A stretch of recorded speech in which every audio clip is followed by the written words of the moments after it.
حکومت کو لوگ پیسہ دینے کے لیے تیار عام شہری نہیں ہیں، ان کا اعتماد کا فقدان ہے، اور بیرون ملک رہنے والے پاکستانیوں کی یہ اطلاع ہے کہ وہ حکومت وقت سے سخت نالاں ہیں۔ سر یہ ایک تو سب سے پہلے بتائیے گا کہ آڈیو کے حوالے سے بتایا جا رہا ہے کہ یہ تو اس قسم کے بیانات ہیں، ریاست مخالف ہیں، جس قسم کی یہ ہدایات دی جا رہی ہیں سر، اور کہا جا رہا ہے کہ یہ جعلی ہیں۔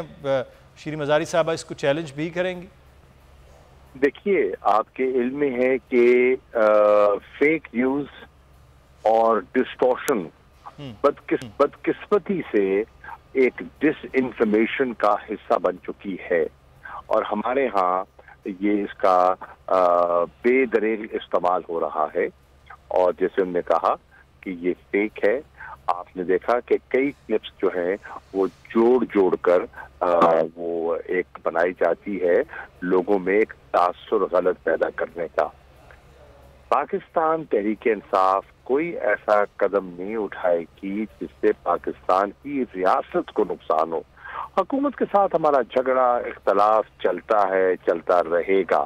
لیکن ریاست پاکستان یہ ہماری ریاست ہے، یہ ہماری دھرتی ہے، یہ ہماری سرزمین ہے، اس کو ہم نقصان کیوں پہنچائیں گے؟ تو اس قسم کی فیک نیوز کو ہم کوئی اہمیت، اور فیک آڈیو کو ہم کوئی اہمیت نہیں دیتے، اور نہ ہی ہماری یہ پالیسی ہے۔ صحیح۔ اچھا شاہ صاحب، دوسرا معاملہ اس وقت عمران خان صاحب پر جو تقاریر کی پابندی پیمرا کی جانب سے لگائی گئی، تو اسلام آباد ہائی کورٹ نے اب ہٹا دی ہے، چاہے کہ اس پہ، اور دوسرا وہ چاہتے بھی ہیں کہ اس وقت وہ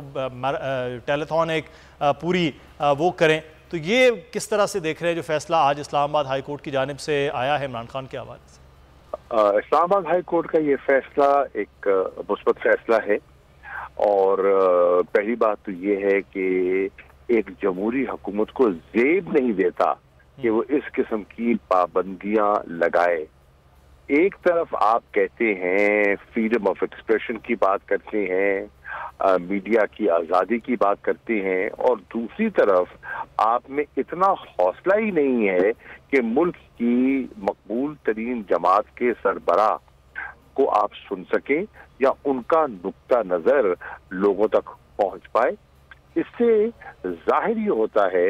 کہ حکومت وقت خائف ہو چکی ہے، اور وہ عمران خان کے بیانیہ سے گھبرا گئی ہے، کیونکہ وہ بیانیہ لوگوں کے ذہنوں میں بیٹھ گیا ہے اور ان کی بات لوگوں کے دلوں میں اتر گئی ہے، اس لیے وہ خائف ہے۔ ہائی کورٹ نے آج یہ پابندی ہٹائی ہے، اٹھائی ہے، یہ بہت بر وقت فیصلہ کیا ہے، کیونکہ آج عمران خان رات کو 9 سے 12 بجے وہ فنڈ ریزنگ کریں گے۔ کن کے لیے؟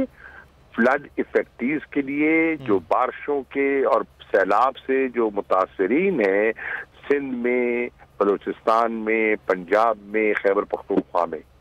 کیونکہ حکومت کو لوگ پیسہ دینے کے لیے تیار عام شہری نہیں ہیں، ان کا اعتماد کا فقدان ہے، اور بیرون ملک رہنے والے پاکستانیوں کی یہ اطلاع ہے کہ وہ حکومت وقت سے سخت نالاں ہیں، پیپلز پارٹی سے اور نون سے۔ وہ سمجھتے ہیں کہ عمران خان نے جو ان کو ووٹ کا حق دیا تھا، رائٹ ٹو ووٹ دیا تھا، اس ووٹ ٹو رائٹ کو انہوں نے